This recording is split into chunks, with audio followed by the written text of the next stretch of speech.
안녕하세요. 대베이 토크 최세훈 백점입니다.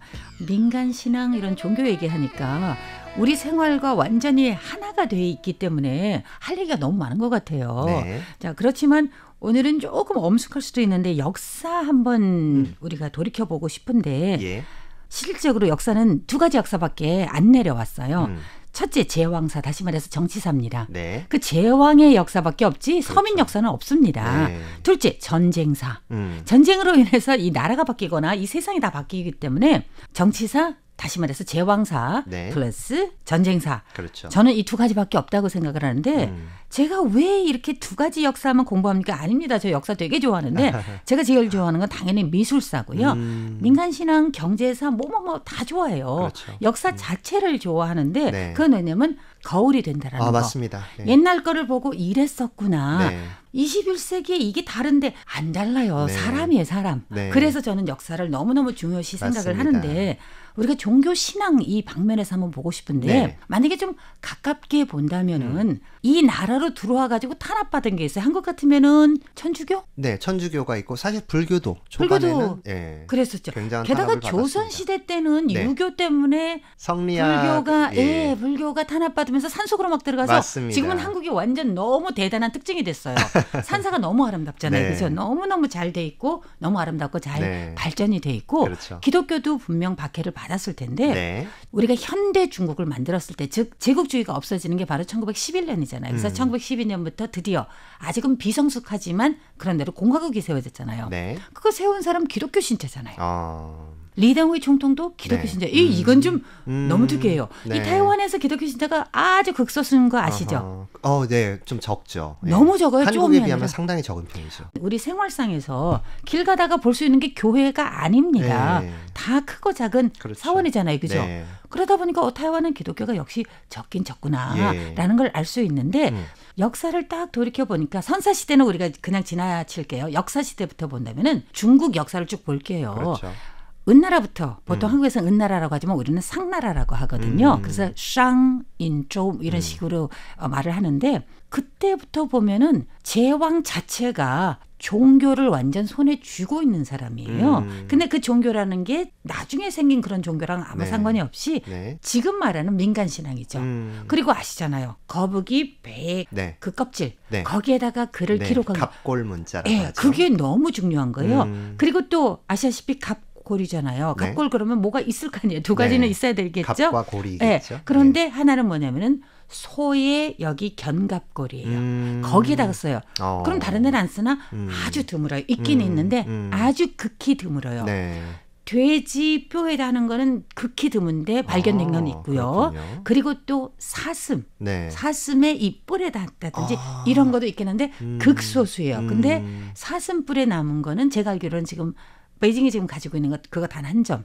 그리고 제일 잘 보존된 견갑골 타이완에 있고요. 제일 잘 보존된 네. 거북이의 네. 그 껍질 거기서 쓴 거 최고 좋은 거 여기 있어요. 아. 왜냐하면 48년, 49년 네. 세 차례 나눠서 이쪽으로 올 때 다 예. 가져왔어요. 그렇군요. 그 당시 가지고 있는 네. 최고 좋은 거. 아. 사실 더 많은 게 네. 캐나다, 미국 이 사람들이 뺏어갔어요.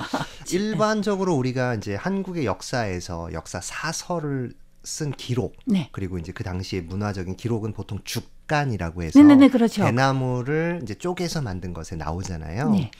뭐 공교롭게도 한국에서 이제 우리 한국사를 통틀어서 볼 때 삼국시대의 역사가 처음으로 기록됐던 것이 바로 이제 유기라고 하는 네. 책입니다. 100권 정도 되는 방대한 양이라고 하는데 사실은 남아있는 것은 얼마 안 돼요. 지금은 몇 편 정도밖에 안 됩니다. 그래서 사실은 삼국시대의 역사를 알 수 있는 기록은 거의 고구려에서 쓴 거는 거의 전무하고요. 네. 일본 서기에서 백제의 역사와 그리고 백제의 역사를 통해서 본 삼국시대 역사를 좀 볼 수가 있어요. 왜냐하면 일본 서기가 사실은 백제의 서기와 내용이 굉장히 비슷합니다. 그러니까 네. 백제 시대와 고대 일본은 굉장한 상관관계가 있었기 때문에 문화사도 좀 알 수가 있죠.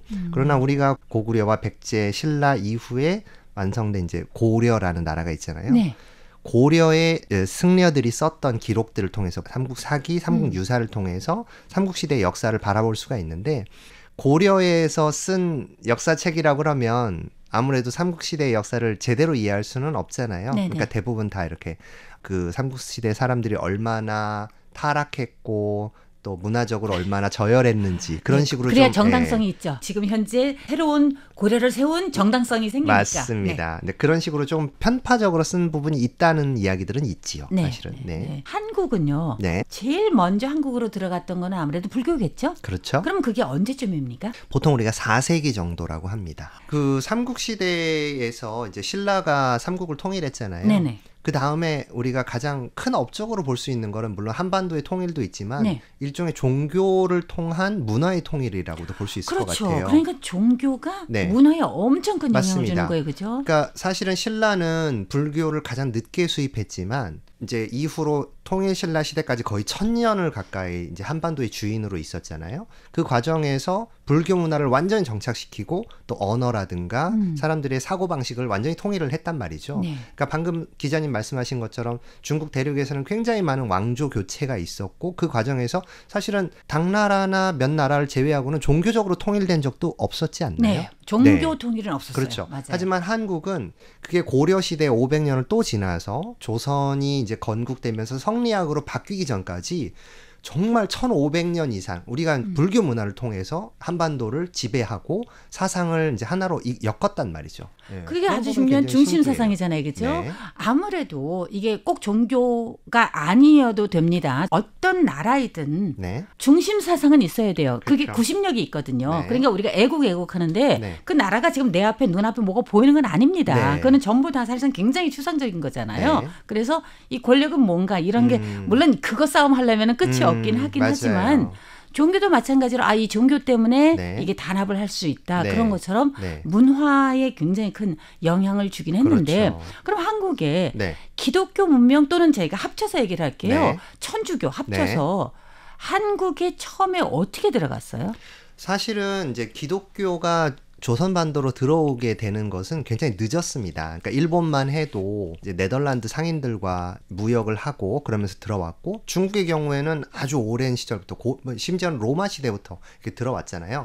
일반적인 우리의 인식하에서는 이제 조선반도에 기독교가 들어온 것은 17세기 18세기나 돼야지 이제 들어왔다고 말을 하는데 사실 고고학적 기록을 보면 어떤 학자들은 아니다, 그렇지 않다. 예전에 신라로 들어오던 그 해상 무역로가 있어서 로마에서 오는 해상 무역도 있었잖아요. 그것이 들어왔다는 이야기도 있습니다. 네네네. 하지만 그게 이제 가졌던 문화적인 영향력은 그렇게 많지가 파급력이 않았기 없으니까. 때문에 네. 우리가 보통은 이제 18세기를 우리가 기독교, 특히 천주교, 우리가 이제 실학과 천주학이라는 학문으로 서학이라는 개념으로 들어오기 시작했잖아요. 그래서 그게 번성하기 시작한 거는 사실 18세기라고 볼 수가 있습니다. 네. 하지만 그 당시에는 굉장한 탄압을 받았고 특히 대원군이 굉장히 많은 그런 해서 사실은 그 로마 카톨릭에서는 한국을 카톨릭의 성지로 그리고 성자도 굉장히 많아요. 네, 네, 그렇게 기념을 하고 있습니다. 그렇지만 조선 왕조가 굉장히 탄압을 많이 했고 그러다가 이제 조선이 망하면서 일본 제국으로 이제 편입이 되잖아요. 그러면서 일본은 이 한국인들이 기독교를 믿는 것을 굉장히 권장하고 뒤에서 지지를 많이 해줬어요. 일단 첫 번째는 그렇게 함으로써 조선과의 단절을 시도한 거죠. 예, 조선의 오랜 유관 전통을 새로운 어떤 사고방식으로 단절을 시키는 것이고 또 두 번째는 미국의 영향이 컸습니다. 왜냐하면 미국인들이 그 당시에 일본과 함께 조선에 많이 들어와 있었는데 미국과 일본의 공통의 적은 역시 러시아죠. 그래서 러시아를 또 이렇게 좀 견제하기 위한 목적에서도 기독교를 했습니다.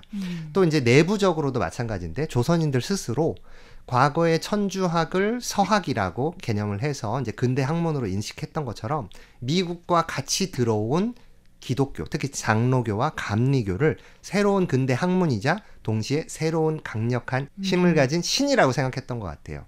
그래서 새로운 학문과 새로운 철학을 받아들이기 위해서 기독교를 이제 가져왔던 것이죠. 아시다시피 그 당시에 대학들도 많이 생겼잖아요. 네네네네. 이화여전, 연희전문 이런 네. 학교들이 다들 미국의 장로교, 맞아요. 감리교 기독교 학교죠. 관련. 예. 네. 그런 것들도 아마 우리가 같이 눈여겨볼 부분인 것 같습니다. 네.